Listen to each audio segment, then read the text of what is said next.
It's the season to be jolly. Have you ever had a day where someone drops you a present right on your lap? How did you feel? I bet you were happy to open up what's inside the gift wrapping. Don't you just wish you could feel this all the time? Christmas is like candy. It slowly melts in your mouth, sweetening every taste bud, making you wish it could last forever. Rochelle Goodrich. Christmas is the season for kindling the fire of hospitality. It's the holiday of doing a little something extra for someone. Gift giving is such a natural part of any special occasion, as in an experience that all cultures around the world take part in. Now, while you may have put a lot of thought into the gift you're buying that special someone, you might not have thought about why we give gifts in the first place.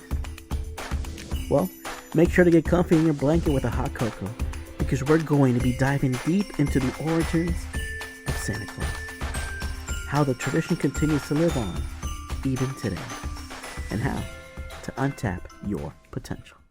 Welcome to Untapping Your Potential, where we will share with you motivational stories, motivational figures, comeback stories, and public speaking tips that will keep you growing and inspire you to take action. He sees you when you're sleeping. He knows when you're awake. He knows if you've been bad or good. Who could it be? Santa Claus. Whenever you see his face, it really just reminds you of the holiday. All of us have watched the films and listened to the songs, but you might not be aware of his whole story. Throughout more than 1,000 years, he has been receiving praise for voluntary giving, the festive cheer with his big heart. He has been known by so many different names over the years: Santa Claus, Father Christmas, Saint Nicholas. And while all of the variations of the story have changed, they're still referring to the same man. You see, Santa Claus can be called Saint Nick sometimes, but why is that? Born in the 4th century, Nicholas of Bari was born in the town of Myra, located in the Asia Minor. This is now located in modern-day Turkey. The name Santa Claus evolved from Nick's Dutch nickname, Sinterklaas, a shortened form of Saint Nicholas, Dutch for Saint Nicholas. Sadly, Nicholas' parents would die of an epidemic that had spread throughout the city of Myra, so his uncle took him in. His uncle was the bishop of Myra and never had children of his own. He was very proud of his nephew, especially when he grew up to be well-mannered. His uncle apparently announced to everyone in the church that he had a vision, that his nephew would grow up to bring joy to many people. And his prophecy did come true. Nicholas was always kind to others and went out of his way to help people. He was known to rid himself of all material possessions and set out to help the poor, the weak, and anyone else who was suffering. One popular story describes how he secretly left bags of gold for 3 poor women who had no dowries. The story went that there was a man in a town who had 3 beautiful daughters, but he was so poor he could not pay for a dowry. This meant that his daughter could not get married, and they would have to be sold into slavery because the father could not afford to support them anymore. Nicholas wanted to help, but he did not want to hurt the father's pride by offering a donation face to face. So he dropped the bag of gold down the chimney, which landed in their stockings that they were hanging up to dry. The father and his daughters jumped for joy, believing that God had finally answered their prayers. He was finally able to pay for the dowry, and his oldest daughter went on to get married. Nicholas came back to do this again for the 2 younger daughters, which is when he was caught in the act. Everyone knew that this gold wasn't just appearing out of thin air, and people began to whisper around the town about young Nicholas' kind heart and generosity.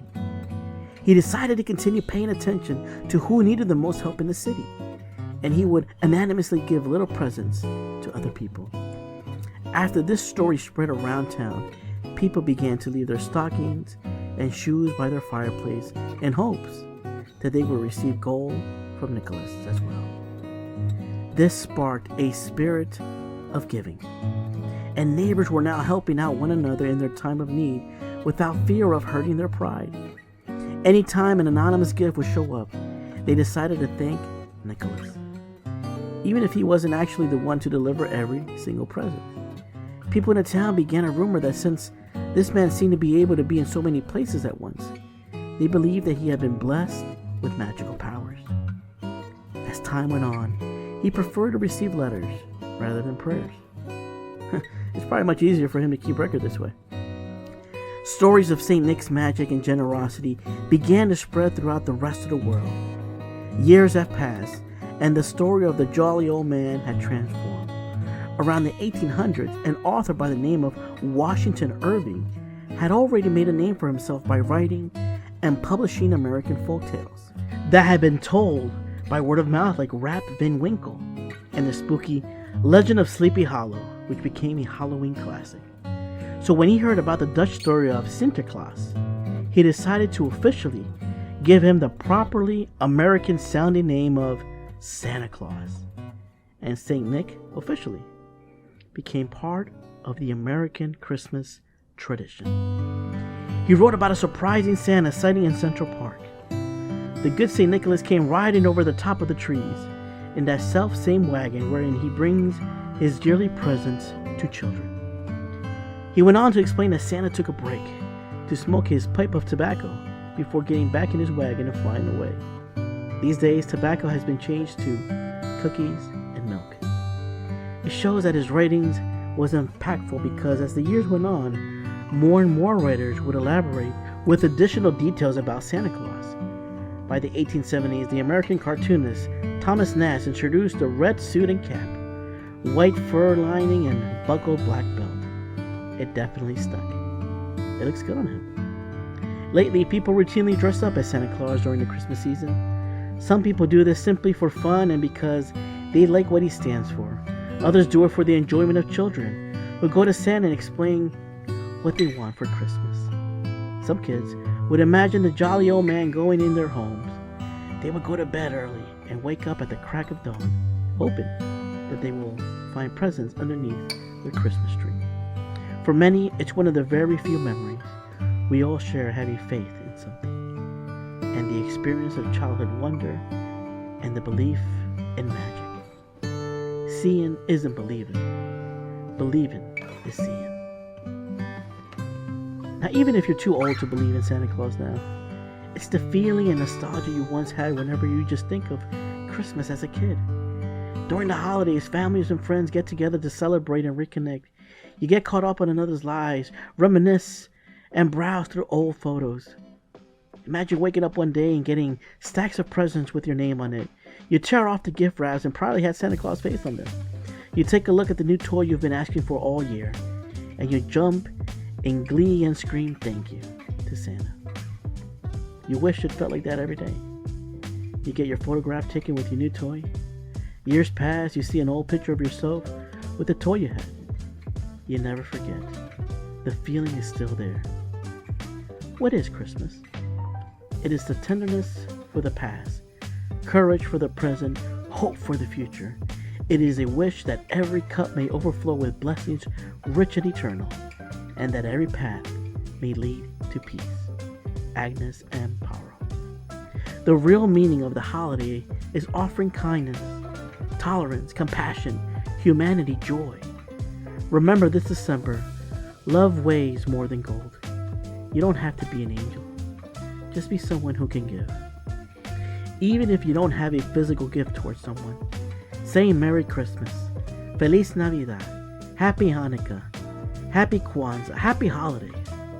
They mean well and wish well upon you. Greeting someone this season makes a person day already. So, I hope you are surrounded by good people, great food, and a festive atmosphere. Get some time off, relax, and just enjoy yourself. Let's celebrate a wonderful year. Merry Christmas, everybody. Thanks for watching this video. How would you like to hear more motivational stories on a consistent basis? Do me a favor, support the channel by sharing, commenting below, and please make sure to like and hit that subscribe button to get the latest updates. Soon you will be on your way to feeling inspired.